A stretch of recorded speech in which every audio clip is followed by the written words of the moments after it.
बच्चेदानी का खुरदुरापन होना क्या होता है। बच्चेदानी का खुरदुरापन होने के 5 कारण के बारे में इस वीडियो में जानेंगे और फिर अगर आपका बच्चेदानी का खुरदुरापन है तो इससे क्या क्या नुकसान हो सकते हैं उसके बारे में भी चलिए जानते हैं इस वीडियो में, क्योंकि ये भी क्वेश्चन जो है हमारे कमेंट्स बॉक्स में किया हुआ था। यहाँ पे मैं शो कर देती हूँ, आप लोग देख लीजिए, ठीक है।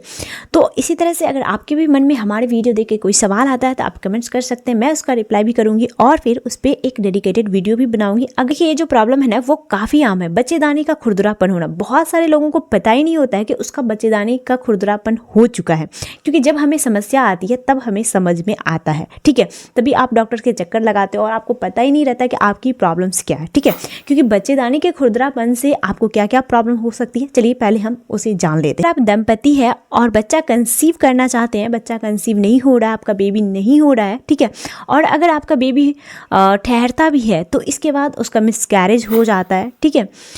तो देखिए आपकी जो यूट्रस है ना उसमें प्रॉब्लम हो सकती है, आपके बच्चेदानी में खुरदरापन हो सकता है। कई बार ऐसा होता है कि अगर आपका बच्चेदानी जो सरफेस है वो अगर खुरदरापन होता है तो वहाँ पे क्या होगा, जो आपका फिटस ठहरता है, ठीक है, जहाँ आपका भ्रूण बनता है वो वहाँ पे ठहरता ही नहीं है, ठीक है। क्योंकि जहाँ पे उन्हें ठहरना चाहिए, रुकना चाहिए, वो नहीं रुकता है, वो इम्प्लांट हो ही नहीं पाता है और वहाँ पे वो टूट जाता है, ब्लॉक कर जाता है, ठीक है, जिससे कि आपकी मिसकैरेज हो सकती है। इसलिए जो आपकी सतह होती है ना बच्चेदानी की, उसका जो है सॉफ्ट होना, प्लेन होना बहुत ज़्यादा ज़रूरी होता है।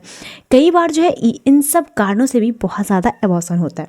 लेकिन चलिए अब जानते हैं कि आखिर ये होता क्यों है। तो चलिए जानते हैं 5 ऐसे कारण के बारे में, ठीक है।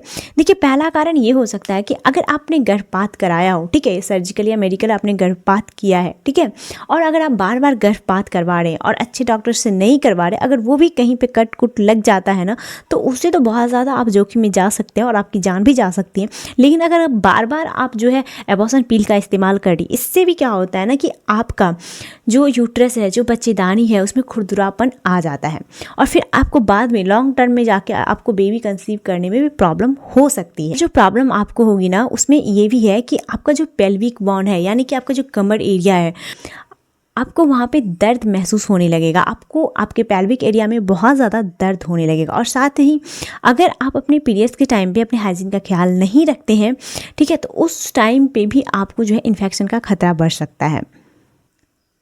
और देखिए अगर आपके बच्चेदानी में खुरदुरापन है तो अगर आपका मासिक धर्म आता है, अगर आपका पीरियड आता है, उस टाइम पे भी आपको हैवी ब्लीडिंग होने का आशंका होता है और उस टाइम पे भी आपको कमर दर्द और पेट दर्द की समस्या ज़्यादा हो सकती है, ठीक है। बच्चेदानी का जो खुरदुरापन होता है उसके होने का जो मोस्ट इंपॉर्टेंट कारण है उसके बारे में जान लेते हैं। देखिए पहला कारण आपका हो सकता है संक्रमण, चाहे वो संक्रमण आपका बैक्टीरियल हो या फिर वायरल हो, कोई भी इन्फेक्शन हो सकता है, ठीक है, या फिर एसटीडी रोग भी हो सकता है। संक्रमण यानी कि यौन संक्रमण से भी ये चीज़ें हो सकती है। दूसरे नंबर की बात करें तो वो हो सकता है कि आपको गर्भावस्था के दौरान या फिर आपके एबॉर्शन के दौरान जो है आपका जो यूट्रस है, बच्चेदानी है, उसमें किसी भी तरह से चोट लगना, ठीक है, ये भी एक कारण हो सकता है। और अगर हम तीसरे नंबर की बात करें तो इसमें हो सकता है कि आपकी जो गर्भाशय की दीवार है, ठीक है, उसका बहुत ज़्यादा थिन होना, मोटा होना या फिर उसकी जो है अनियमित वृद्धि होना, ये भी एक कारण हो सकता है आपके बच्चेदानी का खुरदुरापन का। करें और देखिए अगर हम चौथे नंबर की बात करें तो वो होता है हार्मोन का इम्बैलेंस होना। अगर आपके बॉडी का हार्मोन एस्ट्रोजन और प्रोजेस्टेरोन वो अनियमित होता है, ठीक है, वो अगर इम्बैलेंस होता है तो भी आपकी जो गर्भाशय की दीवार है वो मोटी हो सकती है या फिर उसकी वजह से आपको ये प्रॉब्लम हो सकती है, जो गर्भाशय है उसका दीवार खुरदरापन हो सकता है अगर बहुत ही ज़्यादा इम्बैलेंस रहता है। तो अब हम बात करते हैं इसके इलाज और बचाव की। देखिए अगर आपके पीरियड्स में बहुत ज़्यादा ही पेन रहता है जिसे आप बर्दाश्त नहीं कर पाती हैं तो भी आपको एक बार डॉक्टर से ज़रूर मिल लेना चाहिए। इसके साथ आपके पेल्विक एरिया में बहुत ज़्यादा पेन होता है, ठीक है, हमेशा ही होता है, तो भी आपको डॉक्टर से एक बार संपर्क करना चाहिए इनका। और हम बात करें संक्रमण का यानी कि इन्फेक्शन का, तो इसमें आप एंटीबायोटिक खा करके अपने इन्फेक्शन को, संक्रमण को कम कर सकते हैं। इसके साथ ही आप हिस्टेरोस्कोपी करवा सकते हैं जिससे कि आप अपने गर्भाशय की दीवार को देख सकते हैं। देखिए इसके साथ ही आप अपने हार्मोन को बैलेंस करने के लिए बैलेंस डाइट खाएं, ठीक है, अपनी डाइट में सुधार करें, अपनी दिनचर्या में सुधार करें। और इसके साथ ही इसके लिए हार्मोन थेरेपी आती है, आप चाहे तो अपने डॉक्टर से बात करके हार्मोन थेरेपी का भी यूज कर सकते हैं।